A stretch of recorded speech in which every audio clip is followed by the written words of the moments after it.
겉사람이 파쇄된 사람의 영은 자연히 끊임없이 지속적으로 하나님 앞에 설 수 있다. 어느 형제는 주님을 믿은 지 2년이 되었을 때에 로렌스가 쓴 하나님과 함께함이라는 책을 읽었다. 책을 다 읽은 후에 그는 로렌스는 끊임없이 하나님과 함께 있을 수 있었으나 자기는 그렇게 할 수 없음으로 인하여 매우 고통스러워했다. 그래서 그는 다른 한 형제와 매 시간 한 차례씩 기도하기로 정하였다. 왜 이렇게 했는가? 성경에서 항상 기도하라는 말을 그들은 시시, 한 시간이라는 뜻으로 기도하라는 말로 고친 것이다. 그들은 한 시간마다 한 번씩 간구하였다. 시계 소리가 울릴 때마다 그들은 한 번씩 기도하였다. 그들은 하나님의 임재를 지속적으로 항상 느끼지 못했기 때문에 하나님 앞으로 돌아오려고 최선을 다했다. 이럴 때 그들은 일을 하다가 나가버렸으면 빨리 하나님 앞에 돌아와야 했고, 공부하다가 나가버렸을 때에도 속히 하나님 앞으로 돌아와야 하는 것 같았다. 돌아오지 않으면 온종일 나가버리게 된다. 그들은 자주 기도하고 주일은 온종일 기도하며 토요일은 반나절 기도하면서 이렇게 2, 3년 동안 지속하였다. 그러나 문제는 하나님 면전으로 돌아올 때에는 하나님의 임재를 만나지만 일단 나가버리면 잃어버린 자가 되는 데 있었다. 이것은 단지 그들의 문제만이 아니라 많은 그리스도인들의 가장 큰 고통이기도 하다. 이것은 사람의 기억력을 의지하여 계속 하나님의 임재를 유지하는 것이다. 이런 하나님의 임재는 기억날 때에만 임재가 있고 기억하지 못할 때에는 임재가 사라진다.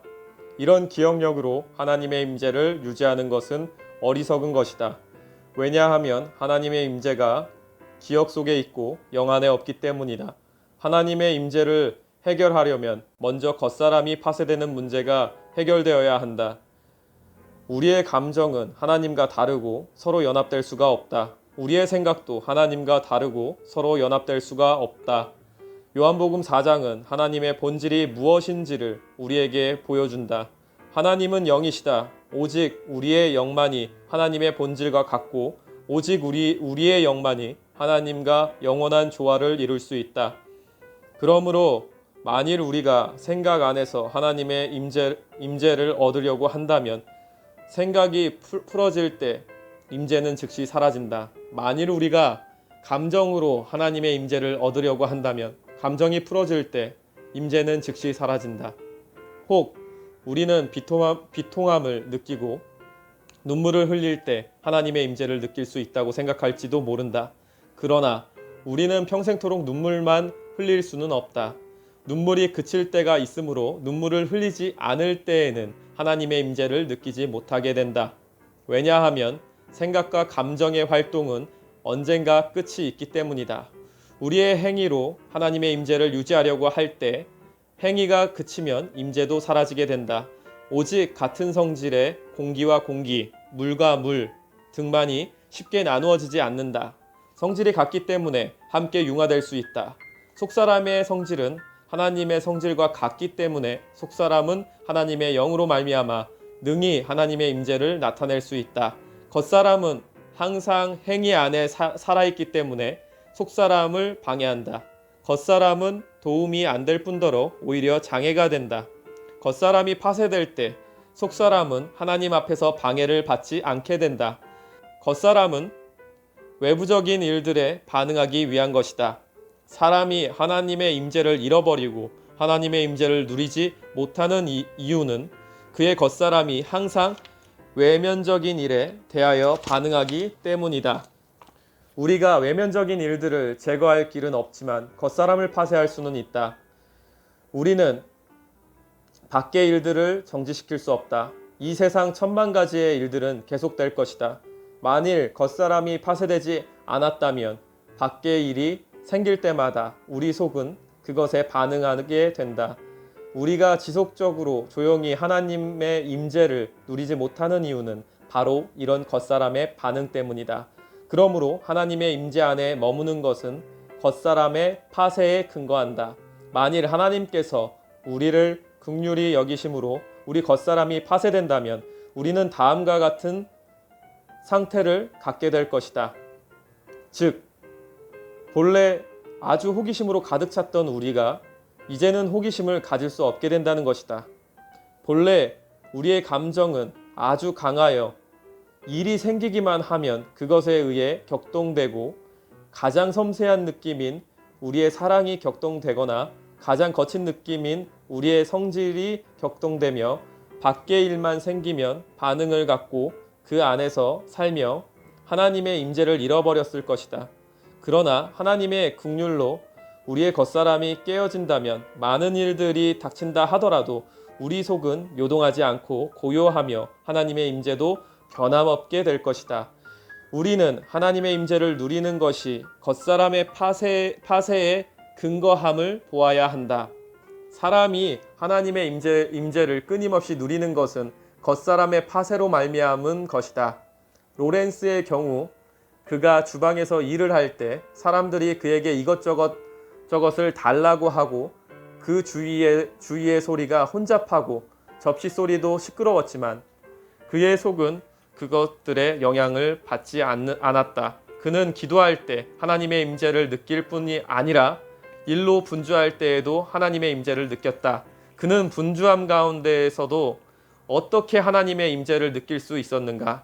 이것은 밖의 소리가 그의 속에까지 영향을 줄 수 없었기 때문이다. 어떤 사람은 왜 하나님의 임재를 잃어버렸는가? 이는 밖의 소리가 있을 때 그의 속이 그것에 영향을 받기 때문이다.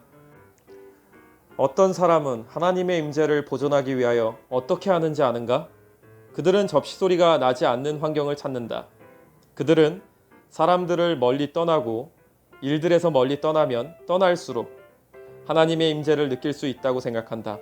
그들은 문제가 접시에 있고 사람의 방해에 있다고 잘못 생각한다. 밖이 시끄럽다 할지라도 그의 속이 조금도 반응하지 않으면 된다. 밖에서 북치는 소리가 나더라도 그의 속이 조금도 영향을 받지 않으면 된다. 주님에 의해 우리 겉사람이 깨질 때 우리 속이 밖의 환경에 반응하지 않고 듣지 않는 것을 알 수 있다.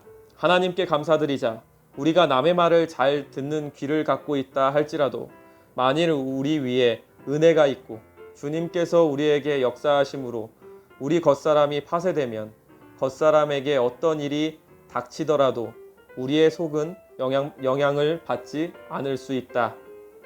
접시 소리가 날 때에도 당신은 홀로 기도할 때와 같이 전일하게 하나님 면전에 머물 수 있다. 겉사람이 파쇄된 사람은 다시 하나님 앞으로 돌아올 필요가 없는데 이것은 그가 본래부터 하나님 면전에 머물러 있었기 때문이다. 아직 파쇄되지 않은 사람은 일을 한 가지 처리할 때마다 하나님 면전으로 다시 돌아와야 한다. 그가 밖으로 나갔었기 때문에 속히 돌아와야 하는 것이다. 그러나 이미 파쇄된 사람은 나간 적이 없기 때문에 다시 돌아올 필요가 없다. 많은 사람들은 그의 겉사람이 아직 파쇄되지 않았기 때문에 무엇을 하든지 밖으로 나가버리고 심지어는 주님의 일을 할 때에도 나가버린다. 그런 사람은 움직이지 않는 것이 가장 좋다. 일단 움직이면 그는 나가버린다. 그러나 하나님을 진실로 아는 사람은 나가본 적이 없기 때문에 돌아올 필요가 없는 것이다. 그들은 하루 종일 하나님 앞에서 기도하여도 온종일 바닥을 닦아도 다 하나님의 임재를 누릴 수 있다. 겉사람이 파쇄될 때 우리는 하나님의 면전에서 살 수 있다. 또한 우리는 다시 돌아올 필요가 없고 돌아온다는 느낌도 갖지 않게 된다. 우리는 하나님 면전에 나올 때에만 하나님의 임재를 느끼는데 익숙하게 되었다. 우리가 아무리 조심한다 할지라도 모든 일에서 우리 자신이 영에서 나왔다는 느낌을 가질 것이다. 우리 개인의 체험은 다 다음과 같다. 곧 우리가 자신을 꼭 붙잡고 있다 하더라도 일을 조금 많이 할 때 나가게 된다는 것이다. 많은 형제자매들은 수중의 일을 내려놓아야만 가서 기도할 수 있다고 생각한다. 그들에게는 하나님의 면전에 나올 때와 일할 때의 그 광경이 좀 다른 것 같다. 가령 우리는 어느 사람을 돕거나 그에게 복음을 들려주거나 그를 온전케 할 때 잠시 무릎을 꿇고 기도해야 할 필요성을 느낀다. 기도할 때는 하나님 면전에 돌아온 것 같지만 사람과 대화할 때에는 하나님을 조금 떠나 있는 것 같다. 그러다 기도를 하면 또 하나님과 좀 더 가까운 것 같다.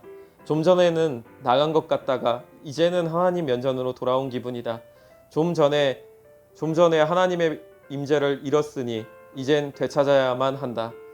그들은 바닥을 닦거나 손으로 어떤 일을 한 후 기도하려고 할 때 다시 돌아와야 하고 돌아와야 할 길이 멀고 길다고 느낀다.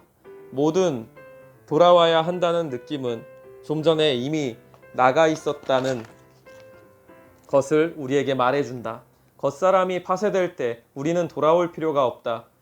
우리는 어떤 사람과 함께 무릎을 꿇고 기도할 때와 같이 그와 대화할 때에도 하나님의 임재를 느낄 수 있어야 한다. 바닥을 닦고 손으로 일을 할 때 우리는 기도하는 것 같이 하나님과 함께 있어야 한다. 이런 일들은 결코 우리를 하나님 면전에서 떠나게 할 수 없기 때문에 우리는 나갈 필요조차도 없다. 한 가지 극단적인 비유를 들겠다. 가령 사람의 느낌 중에 가장 거친 것은 분노이다.